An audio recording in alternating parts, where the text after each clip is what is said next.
You know, speaking of all this bias, it's not just in media, it's also in schools. A disturbing story coming to us right now out of San Francisco. A public school teacher there creating a new lesson plan to explain this election to students, blaming sexism and racism for Trump's victory. I mean, this is the lesson plan that this teacher wants to give out. No wonder these kids are so confused right now. No wonder you see them walking out of school in protest because of what some of the adults there with their own agendas are teaching them. We have that story right after this. We should all take this stance, and we should create spaces in our schools and in our communities where students can have their voices heard. I want it to be a call to all teachers. All right, that was a San Francisco high school teacher. Her name is Farah Shah.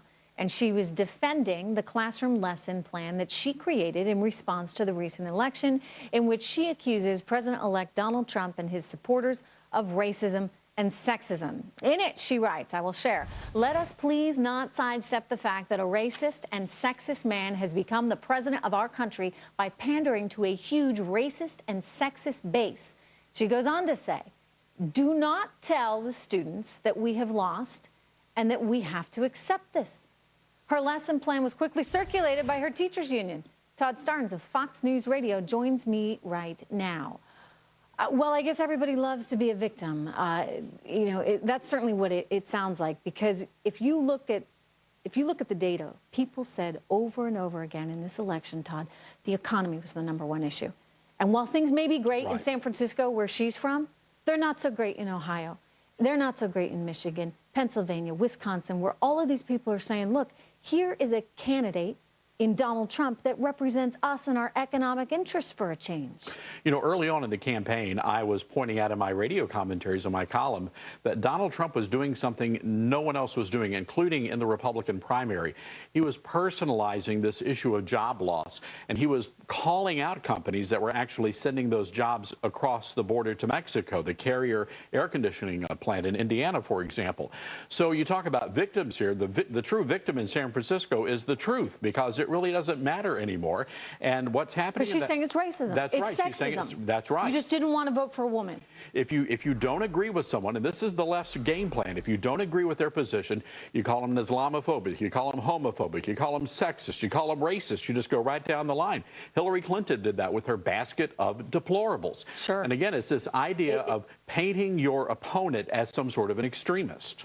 And look, it backfired on them. When you think about those kids, though, that are in the class with this woman, and this is the lesson plan that she's creating, and her teachers union is sharing it so other teachers can also create this same lesson plan. It's like they're trying to rewrite history, Todd, on the spot. What's the danger in that? Well, the danger is huge, and it's significant because our public schools are being turned against us. This is why we've seen such a rapid shift in the culture over the past few years, because children are being taught this in their public schools. They've been turned into indoctrination centers for the left.